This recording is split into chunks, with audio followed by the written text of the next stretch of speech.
You ever have one of those mornings where the shop smells so good you almost don't want to start the saw? Just that mix of cedar shavings and floor wax? It's better than the coffee, honestly. Happy Saturday, August 15th. Welcome back to the den. It smells like ambition and potential sawdust, Tiger. But let's be real. By noon, it's going to smell like sweat and whatever chemical you're using to strip that old sideboard. You're not wrong. The romanticism ends the second the orbital sander kicks in. But we've got a packed bench today. We're talking about the cordless revolution, some leadership hurdles in the auto shops, and how to actually make a buck without losing your sanity in the wood shop. And the kitchen. We're helping the weekend warriors who are currently staring at their outdated cabinets with a mix of hope and terror. But first, let's talk about the great saw-off. You've been nerding out over circular saws all week. Man, I remember when a cordless saw was basically a glorified bread knife. You'd get halfway through a sheet of 3/4 ply and the battery would just give up the ghost, leaving you with a scorched edge and a bad mood. But 2026? The game has shifted. We're looking at 12 different rigs: DeWalt, Milwaukee, Makita, Hilti, Metabo HPT, and the cord is officially a relic.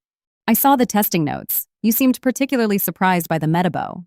It's got this torque that feels like it's trying to pull your arm into the next room. But what's wild is the precision. Used to be, if you wanted a clean finish, you went to the wall plug. Now, I'm getting edges off a battery-op Makita that look like they were prepped for a finish room. Even the Hilti, it's built like a tank, but it handles like a luxury sedan. A luxury sedan that cuts 2x4s. But wait, Makita did something clever with a light, right? I feel like I'm always tripping over extension cords for work lights. The tower light, Alex. It's the peace treaty we didn't know we needed.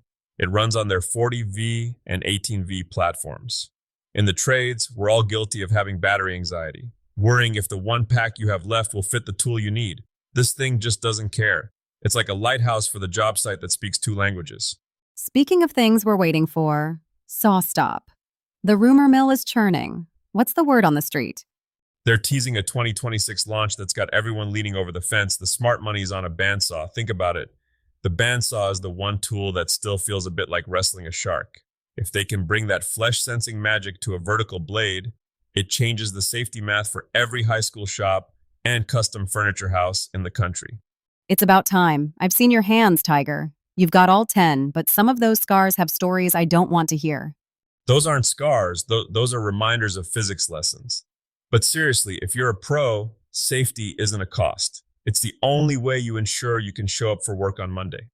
Let's shift gears to the automotive world. Continental and My Mechanic are teaming up to ditch the paperwork. As someone who loses their keys twice a day, digital workflows sound like a dream. It's huge for the grease monkeys. But there's a snag. We're seeing a real leadership gap in the shops. Explain that. You mean the bosses don't know how to fix the cars? No, it's the opposite. You've got these wizards who can diagnose a vacuum leak just by listening to the idle.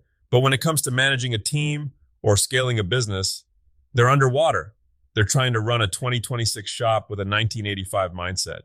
So how do they bridge it? You mentioned SOPs, standard operating procedures. That sounds a bit corporate for a local garage, doesn't it? Maybe, but it's the difference between a shop that thrives and one that just survives. If you're a tech looking to move up, don't just be the guy who fixes the engine fastest. Be the guy who writes down how to fix it so the new apprentice doesn't blow it up. Documentation is the ladder. If you can create a system, you're not just a mechanic anymore. You're a leader. Okay, let's talk money. The Maker Mogul Corner. Everyone with a garage and a table saw thinks they're going to be the next big furniture brand. What's the reality check for 2026? The reality is that custom woodworking is a black hole where profits go to die. That's encouraging. Thanks, Tiger. Let me finish. If you tell the world you'll build anything, you'll end up building nothing for no money. The trick this year is the niche. Don't be a woodworker. Be the person who makes handcrafted minimalist nursery furniture. So get specific to get paid? Exactly. When you specialize, your jigs get better, your material waste drops, and you become the expert. And for the love of all things holy, do the math before you touch the wood. I see guys buy a $300 slab of walnut, spend 40 hours on it, and sell the table for $1,000. And once you factor in the sandpaper, the finish, and the electricity, they basically paid the customer to take the table. They bought themselves a very expensive hobby. Use the formula. Materials plus labor plus overhead plus your profit margin. That's your wholesale. Double it for retail. If the number scares you, find a wealthier customer. Don't lower your price, raise your standards. Let's bring it home. Literally. Weekend warriors. The kitchen is the final boss of DIY projects, isn't it? It's the heart of the house, which means it's also the place where you can cause the most domestic friction if you leave the sink unhooked for 3 weeks. I've been there. It's not a good look. What's a project that won't result in a divorce? Start with the quick win.